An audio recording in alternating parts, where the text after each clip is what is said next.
Philip ஒரு character. Philip ஒரு அற்புதமான கேரக்டர். பிலிப் பத்தி பேசுறது நம்ம ரொம்ப கம்மியா பேசுறோம் ஆக்சுவலா. பட் பிலிப் வந்து ஒரு மிகப்பெரிய கேரக்டர். அவர் ஒரு கேள்வி கேட்கிறாரு. அந்த கேள்வியை எப்படி பார்க்கலாம்னு பாருங்க. கேள்வி வந்து என்னன்னா, பிலிப் செட் ஹிம் 8வது வசனத்துல, Lord shows the father that is sufficient for us அப்படின்னு போட்டுருக்கு. தமிழ் எப்படி போட்டுருக்கு?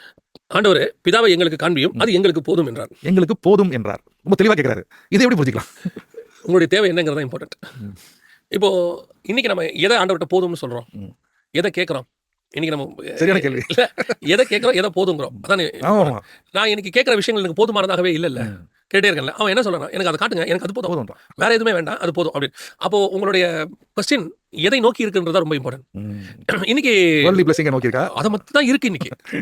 எத்தனை பேருக்கு பிதாவை பார்க்கணும்னு ஆசை இருக்கு? Seek ye first the kingdom of God ன்னு போட்டுருக்கு. And the others will be given. ஆமா, பின்பு எல்லாம் கூட கொடுக்கப்படும். நம்ம கூட கொடுக்கப்படுறத தான் தேடிட்டு இருக்கோம். இப்போ பிதாவை பார்க்க முடியாதுன்னு இருக்கு பைபிள்ல. ஒருவனும் ஒரு காலம் கண்டதில்லை. இவன் அதை கேட்கறான் பாருங்க. இந்த கேள்வி இதுக்கு முன்னாடி ஆசைப்பட்டு கேட்டது யாரு? மோசஸ். அங்க கேக்குறாரு. மோசஸ் கேட்டது, ஆண்டவரே நான் உம்மை பார்க்கணும். என்ன மாதிரி ஒரு தாகம் பாருங்க. இந்த விஷயத்தை மோசஸ்க்கு நம்ம எப்படி பேசுறோம்? மோசஸ் அங்க பார்க்கணும்னு ஆசைப்பட்டாரு, கண்மலையில ஆண்டவர் ஒரு இடத்தை வச்சாரு, டெப்த் இவர் வச்சிருக்காரு. சேம் சீன் இது.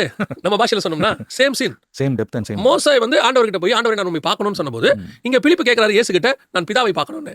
அங்க மோசே பார்த்த இயேசுவும் இங்க பிலிப்பு பார்க்கற இயேசுவும் ஒரே இயேசு தான். அது இவர் கிறிஸ்ட பார்த்து கேக்குறாரு. கிறிஸ்ட பார்த்து கேக்குறாரு. அங்கேயும் மோசே வந்து ஆண்டவர் தான் கேக்குறாரு. அங்க ஒரு கண்மலை வெடிப்புன்னு சொன்னார்ல, பைபிள் சொல்ற ரோமர்ல, அந்த கண்மலை கிறிஸ்துவே. அப்ப இவர் இந்த கண்மலைட்ட வந்துட்டார்ல, பிலிப்பு கண்மலைட்ட தான் நிக்கிறாரு. அவர் கண்மலைட்ட போறாரு, இவர் கண்மலைட்ட வந்துட்டாரு. இப்போ அந்த இடத்துல மோசேயால வசனத்தின்படி உள்ளதை சொல்றேன், பிதாவை பார்க்க முடியல, பின்புறத்தை பாப்பாயின்னு சொன்னாரு இல்லையா? அதோட ஸ்பிரிச்சுவல் மீனிங் என்ன அப்படின்னு கேட்டீங்கன்னு சொன்னா, இப்போ நம்மள மாதிரி ஆண்டவருக்கு வந்து முன்புறம் பின்புறங்கிறது வந்து முதுகு அப்படி கிடையாது. அதை நம்ம புரிஞ்சுக்கணும். காடோட டைமென்ஷனே வேற. இப்போ நமக்கு 2 கண் இருக்கு இல்லையா?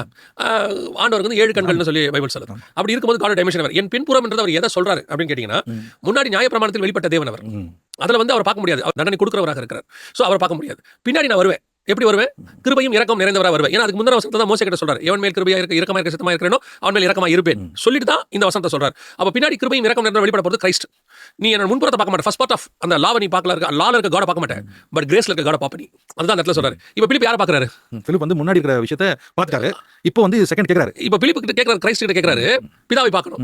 இப்போ இவரு என்னதான் பார்க்கறீங்க? மோசே பார்த்த பின்புறத்தை இவர் லிட்டரலா பார்க்கறாரு. இந்த கொஸ்டினுக்கான அந்த சீனை நீங்க யோசிச்சு பாருங்க, பிரமிக்கத்தக்கதாக இருக்கும்.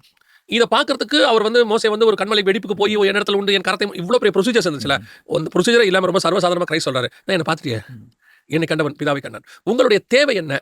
எதை தேடுறீங்க? ஆமா, தேடுறது எதை தேடுறீங்க, எதை கேட்குறீங்க, கேளுங்கள் சொல்லப்படும். அதுதான் நீங்க கேட்டுட்டீங்கன்னா அதுக்கு ஒரு பதில் அவர் சொல்றாரு. அந்த பதில் எதுவா இருக்குன்னா உங்க தேவையை சந்திக்கக்கூடியதாக இருக்கு.